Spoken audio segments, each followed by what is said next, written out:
पूरे देश का और हम सबका मार्गदर्शन कर रहे हैं।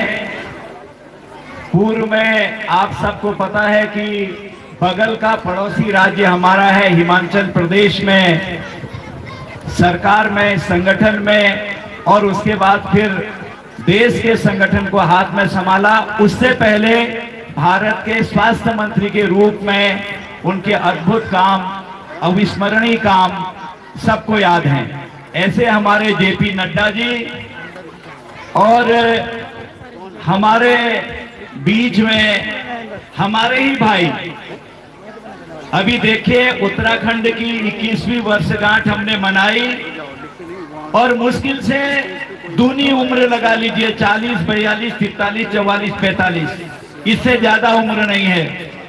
बिल्कुल युवक, बहुत ही रहमदिल, सबसे मिलने वाले, और जिनके नेतृत्व में हम प्रदेश को आज आगे ले जा रहे हैं। ऐसे हमारे भाई आप सब परिचित हैं, उनसे पुष्कर सिंह। बात प्रदेश अध्यक्ष अजय कुमार लल्लू ने इस बात की जानकारी साझा करी। उन्होंने कहा प्रियंका गांधी को वायरल फीवर है, इसके चलते दौरे को स्थगित करना पड़ा है। बड़ी खबर, अहम जानकारी आपको दे रहे हैं। प्रदेश अध्यक्ष अजय कुमार लल्लू ने जानकारी साझा करी है कि प्रियंका गांधी की तबीयत खराब थी, इसके चलते मुरादाबाद का दौरा स्थगित करना पड़ा है। ज्ञात हो रहा है तेज वायरल बुखार के नाते, चूंकि कल भी बुलंदशहर गई थी, उन्हें बुखार था, अभी तेज वायरल बुखार होने के नाते उनका कार्यक्रम प्रियंका जी के आने का स्थगित है। लेकिन कार्यक्रम का जो संवाद पदाधिकारियों से संवाद सम्मेलन होना है वो होगा, और भी हमारे पार्टी के शीर्ष लीडर और हम सब लोग उस संवाद को स्थापित करेंगे। आपके द्वारा ही कार्यकर्ताओं से संवाद किया जाएगा, और भी पदाधिकारी आएंगे और हमारे नेता आएंगे जो संवाद स्थापित करेंगे। चलिए ताबड़तोड़ अंदाज में खबरों का रुख करेंगे। 108 साल के लंबे इंतजार के बाद आखिरकार सुबह मां अन्नपूर्णा की दुर्लभ प्रतिमा श्री काशी विश्वनाथ धाम पहुंच गई। मुख्यमंत्री योगी आदित्यनाथ ने वैदिक मंत्रोच्चार के बीच प्रतिमा की यात्रा की, अफगानी करी। पूरा मंदिर परिसर मां के जयकारे और हर हर महादेव के उद्घोष से गुंजायमान रहा। मंगला आरती के बाद से ही मंदिर परिसर में आयोजन शुरू हो गए थे। भव्य स्वागत के बाद प्राण प्रतिष्ठा के अनुष्ठान आरंभ हो गए हैं। मुख्यमंत्री योगी आदित्यनाथ यजमान बने। सीएम योगी ने प्रतिमा की प्राण प्रतिष्ठा करी। काशी विश्वनाथ मंदिर का अर्चक दल काशी विद्युत परिषद की निगरानी में संपूर्ण प्रक्रिया को पूर्ण कराया। मूर्ति स्थापना के बाद मुख्यमंत्री योगी आदित्यनाथ ने बाबा दरबार में हाजिरी लगाई। जलाभिषेक और दुग्धाभिषेक करते हुए बाबा से आशीर्वाद प्राप्त किया। जन कल्याण के भावों से बाबा का पूजन अर्चन कर वहां से रवाना हुए। बुंदेलखंड के दौरे पर आ रहे प्रधानमंत्री मोदी के कार्यक्रम को सफल बनाने के लिए प्रशासनिक तंत्र और बीजेपी के पदाधिकारी जी जान से जुटे हुए हैं। महुआ में 19 नवंबर को प्रधानमंत्री का दौरा है, जिसमें कई सालों से लंबित पड़ी अर्जुन सहायक परियोजना का लोकार्पण प्रधानमंत्री खुद करेंगे। साथ ही एक विशाल जनसभा को प्रधानमंत्री संबोधित करने वाले हैं। इसकी तैयारियों को लेकर डीएम सहित तमाम आलाधिकारी कार्यक्रम स्थल पर जुटे हुए हैं। योजनाओं के लाभार्थियों सहित 1.5 लाख की भीड़ आने की उम्मीद है। मोदी के इस दौरे को विधानसभा के लिहाज से भी बेहद अहम माना जा रहा है। उत्तर प्रदेश विधानसभा चुनाव में अभी तक गठबंधन का विकल्प खुला रखने की बात करने वाली कांग्रेस ने अब अकेले चलने का फैसला किया है। कांग्रेस महासचिव प्रियंका गांधी वाड्रा ने 2022 के यूपी विधानसभा चुनाव में किसी भी दल के साथ अलायंस करने से मना कर दिया और कहा अकेले दम पर सभी 403 विधानसभा सीटों पर उम्मीदवार उतारेंगे। उन्होंने कहा पार्टी के कई लोगों ने मुझसे कहा कि कुछ भी करिए, इस बार गठबंधन मत करिए।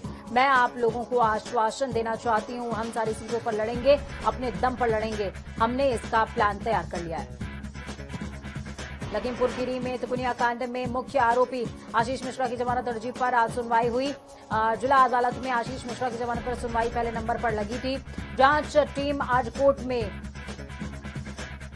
प्लास्टिक रिपोर्ट और केस डायरी पेश कर सकती है। हालांकि अभी मोबाइल की फॉरेंसिक रिपोर्ट नहीं आई है। आशीष के साथ लवकुश और आशीष पांडे की जमानत अर्जी पर भी सुनवाई होगी, जो कि आशीष मिश्रा की सुनवाई के बाद होगी। तिकोनिया कांड के लिए अदालती सुनवाई सबसे अहम है।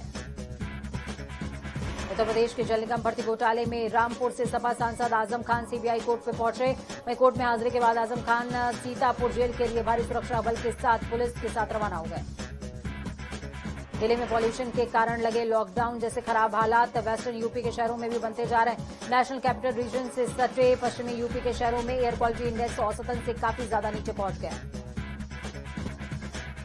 जिले के बाद सबसे खराब हवा सहारनपुर में। सहारनपुर का एयर क्वालिटी इंडेक्स 397 है। मेरठ, गाजियाबाद, नोएडा, बागपत की हवा में प्रदूषण का स्तर औसत को पार कर चुका है। मेरठ में सुबह से ही हवा की क्वालिटी खराब है। ऑफ डे पर भी मेरठ का एयर क्वालिटी इंडेक्स 365 पार था, जो कि बेहद खतरनाक कैटेगरी है। पिछले 5 दिनों से AQI देखें तो मेरठ में 2019 जैसे हालात बन रहे हैं, जबकि दीपावली के बाद हवा खराब होने के कारण मेरठ में 2 दिनों के लिए स्कूलों में अवकाश घोषित करना पड़ा। बीजेपी नेता अवधेश द्विवेदी के नेतृत्व में कचहरी विधानसभा क्षेत्र के इल्तिफातगंज बाजार में बीजेपी और संघ के कार्यकर्ताओं ने कांग्रेस नेता राशिद अल्वी के बयान और सलमान खुर्शीद की पुस्तक में हिंदुत्व की तुलना दुर्दांत आतंकी संगठनों से करने के विरुद्ध दोनों नेताओं का विरोध प्रदर्शन किया है।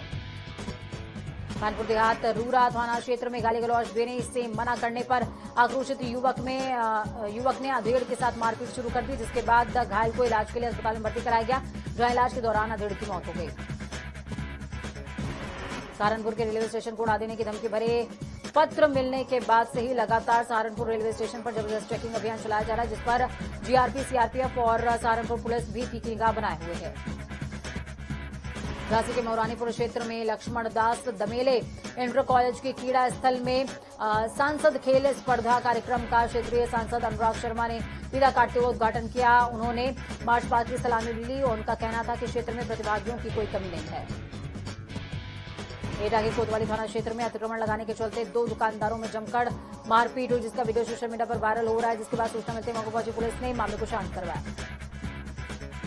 रामपुर के मिलक कोतवाली क्षेत्र में पुलिस ने कुछ मामलों में फरार चल रहे माफ कीजिएगा 2 बदमाशों को गिरफ्तार करने में सफलता हासिल करी। पकड़े गए दोनों ही बदमाशों को फरार घोषित करते हुए पिछले दिनों पुलिस अधीक्षक की ओर से उनकी गिरफ्तारी पर 25-25 हजार रुपए का इनाम भी घोषित किया गया था। पीलीभीत के बरखेड़ा थाना क्षेत्र में कुछ दरिंदों ने नाबालिग के छात्र के साथ दरिंदगी की घटना को अंजाम देकर शव को गन्ने के खेत में छोड़कर फरार हो गए, जिसके बाद सूचना मिलते ही मौके पहुंची पुलिस ने शव को कब्जे में लेकर पोस्टमार्टम के लिए भेज दिया और मामले की तफ्तीश शुरू कर दी। बरेली के फरीदपुर थाना क्षेत्र में मामूली बात पर दबंगों ने पेट्रोल पंप सेल्समैन की जमकर पिटाई कर दी, तो वहीं मारपीट की घटना सीसीटीवी कैमरे में कैद हो गई, जिसके बाद सूचना मिलते ही मौके पहुंची पुलिस ने मामले की तफ्तीश शुरू कर दी। मैनपुरी के किशनी थाना क्षेत्र में बदमाशों ने ग्रामीणों को घेरकर कई राउंड फायरिंग करी, जिसके बाद ग्रामीणों ने 2 बदमाशों को दबोचकर रस्सी से बांधकर जमकर पीटा और पुलिस के हवाले कर दिया। आगरा के कैंड सोलाहा क्षेत्र में करीबन 6 दिनों से तड़पते गौवंश और बीमार गायों के लिए नासिर फरिश्ता बना। नासिर ने भूखे गौवंश को दूध पिलाया और बीमार गायों का उपचार कराकर मां जैसा दुलार भी दिया। बहराइच में आयोजित किए गए इस कार्यक्रम के दौरान जिले के तमाम लेखपालों ने रक्तदान किया, समाज के कल्याण के लिए शपथ भी ग्रहण करी। आयोजित कार्यक्रम में बतौर मुख्य अतिथि डीएम दिनेश चंद्र भी पहुंचे। ललितपुर के सदर कोतवाली क्षेत्र में नगर पालिका परिषद में स्थित दुकानों और नगर पालिका ऑफिस का कांच तोड़कर चोरी की घटना को अंजाम दिया गया। पूरी वारदात सीसीटीवी कैमरे में कैद हो गई, जिसके बाद सूचना मिलते ही मौके पहुंची पुलिस ने तफ्तीश शुरू कर दी। अमेठी के जामू थाना क्षेत्र में किशोरी का शव पेड़ से लटका मिला, जिसके बाद सूचना मिलते ही मौके पहुंची पुलिस ने शव को कब्जे में लेकर पोस्टमार्टम के लिए भेज दिया, मामले की तफ्तीश शुरू कर दी। अयोध्या के रामनगर मोड़ पर बाइक और ई रिक्शा के बीच जोरदार टक्कर हुई, जिसमें 5 यात्री गंभीर तौर पर घायल हो गए, जिसके बाद सूचना मिलते ही मौके पहुंची पुलिस ने घायलों को इलाज के लिए अस्पताल में भर्ती कराया। बांदा के कमासिन थाना क्षेत्र में बाइक और पिकअप की टक्कर हो गई, जिसमें भाई और बहन की मौत हो गई, जिसके बाद सूचना मिलते ही मौके पहुंची पुलिस ने शव को कब्जे में लेकर पोस्टमार्टम के लिए भेज दिया। अम्बेडकर नगर के शहजादपुर क्षेत्र में व्यवसायी के बेटे के मामले में परिजनों ने शव को सड़क पर रखकर प्रदर्शन किया और पुलिस के खिलाफ भीषण नाराजगी जाहिर करते हुए डीएम को बुलाने और हत्यारों की गिरफ्तारी की मांग पर अड़े रहे। आगरा के बाद ब्लॉक में तीर्थधाम बटकेश्वर में कार्तिक माह की एकादशी के मौके पर दूर दराज से पहुंचे साधु संतों ने यमुना में शाही स्नान किया। साथ ही दर्जनों की संख्या में संतों ने बटकेश्वर धाम की परिक्रमा करते हुए अपने कर्तव्य दिखाए। अमेठी के जगदीशपुर सामुदायिक स्वास्थ्य केंद्र में जन स्वास्थ्य मेले का आयोजन किया जा रहा है। मुख्य चिकित्सा अधिकारी अमेठी की उपस्थिति में जन स्वास्थ्य मेले का आयोजन चल रहा है। यहां कार्यक्रम में मुख्य अतिथि के तौर पर राज्य मंत्री सुरेश पासी भी और कई मंत्री उनके साथ में शिरकत करते नजर आए। लखीमपुर खीरी के सिगाई कोतवाली क्षेत्र में एक युवती ने पेड़ में फांसी लगाकर आत्महत्या कर ली, जिसके बाद सूचना मिलते मौके पहुंची पुलिस ने शव को कब्जे में लेकर पोस्टमार्टम के लिए भेज दिया। लखीमपुर खीरी के कोतवाली क्षेत्र में मुखबिर की सूचना पर पुलिस ने 4 अभियुक्तों को गिरफ्तार करते हुए न्यायालय के समक्ष पेश किया, तो वहीं पुलिस ने अभियुक्तों के पास से 7 बाइक भी बरामद करी है। लखनऊ के बीकेटी थाना क्षेत्र में जमीनी विवाद को लेकर दो पक्षों में कई राउंड फायर हुए। वहीं घटना में एक युवक गंभीर तौर पर घायल हो गया, जिसके बाद सूचना मिलते मौके पर पुलिस ने मामले की छानबीन शुरू कर दी। रुद्रप्रयाग में मोटर पुल निर्माण कार्य कराने की मांग को लेकर के सामाजिक कार्यकर्ता अंदीप नेगी के कोटवी में आमरण अनशन शुरू कर दिया है, जिसको स्पष्ट कहा कि जब तक पुल निर्माण नहीं हो जाता भूख हड़ताल जारी रहेगी। ग्रामीणों ने भी आंदोलन में बढ़ चढ़कर हिस्सा लिया।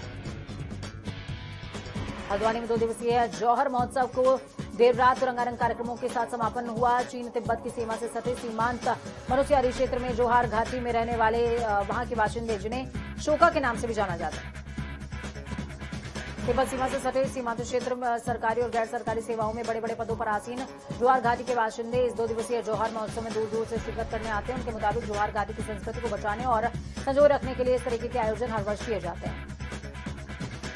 उत्तराखंड विधानसभा चुनावों की सियासी सरगर्मियां बढ़ते ही मुद्दों को लपकने की ओर भी शुरू हो गई है। इस बार हिंदुत्व के मुद्दे पर कांग्रेस भाजपा अकेले बैटिंग नहीं कर रहे हैं। शायद यही वजह है कि कांग्रेस पार्टी भी चुनाव अभियान की समिति के अध्यक्ष हरीश रावत रहकर भाजपा की नब्ज में जुड़े हिंदुत्व के मुद्दे को छेड़ना नहीं भूलते हैं। कांग्रेस भवन में आयोजित प्रेस कॉन्फ्रेंस में ओम नमो भगवते वासुदेवाय अंगवस्त्र पहनकर प्रेस कॉन्फ्रेंस में पहुंचे हरीश रावत ने कहा कि उन्हें धर्म पर गर्व है।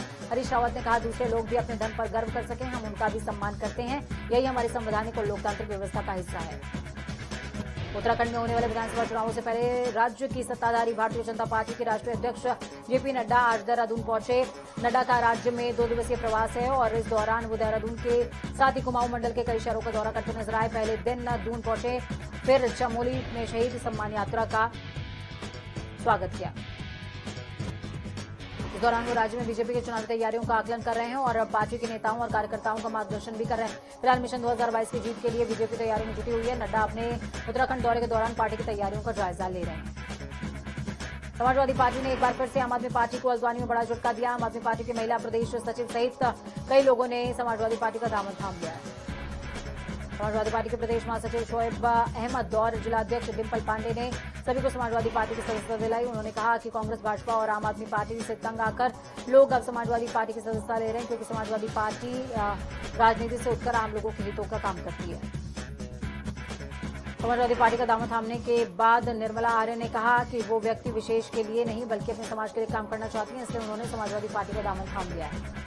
हरिद्वार ग्रामीण क्षेत्र के लाल झांग रवासन नदी में चल रहे अवैध खनन को लेकर के कांग्रेस ने कैबिनेट मंत्री स्वामी ईश्वरानंद और सरकार पर हमला बोला। हरिद्वार प्रेस क्लब में प्रेस वार्ता करते हुए कांग्रेस नेताओं ने कहा कि स्थानीय विधायक के संरक्षण में क्षेत्र में अवैध खनन किया जा रहा है।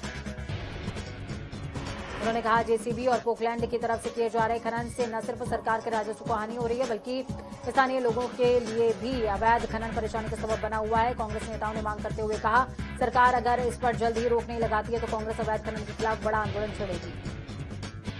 कैबिनेट मंत्री गणेश जोशी रुड़की पहुंचे, जहां उन्होंने प्रबुद्धजन सम्मेलन कार्यक्रम में शिरकत करी। इस दौरान बीजेपी कार्यकर्ताओं ने मंत्री गणेश जोशी का जोरदार स्वागत किया, तो वहीं मंत्री गणेश जोशी ने प्रबुद्ध वर्ग सम्मेलन में सभी को एकजुट होकर के पार्टी के लिए काम करने को कहा।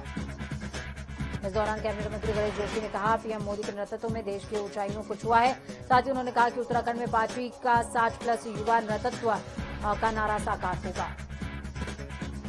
उत्तराखंड में होने वाले विधानसभा चुनावों को लेकर निर्वाचन आयोग ने तैयारियां तेज कर दी हैं। मतदाता जागरूकता के लिए मुख्य निर्वाचन अधिकारी सौजन्य ने आज 2 रथों का रवाना किया, जिनमें एक रथ कुमाऊं और दूसरा रथ गढ़वाल में जागरूकता अभियान चलाएगा। इन रथों के माध्यम से 18 साल से ज्यादा उम्र के युवाओं को अपना वोट बनाने के लिए जागरूक किया जाएगा। इसके साथ ही मतदान के लिए अलग अलग नुक्कड़ नाटक भी किए जाएंगे, ताकि लोग चुनाव के दौरान ज्यादा से ज्यादा मतदान कर सकें। साथ ही निर्वाचन आयोग ने एक टोल फ्री नंबर 1950 भी जारी किया है, जिस पर कॉल करके वोटर लिस्ट में गलतियों को ठीक कराया जा सकता है। मुख्य निर्वाचन अधिकारी सौजन्या ने बताया कि प्रदेश में चुनावों को लेकर आयोग ने तैयारियां तेज कर दी हैं। इसके लिए स्कूली छात्र नुक्कड़ नाटक के जरिए जागरूक कर रहे हैं।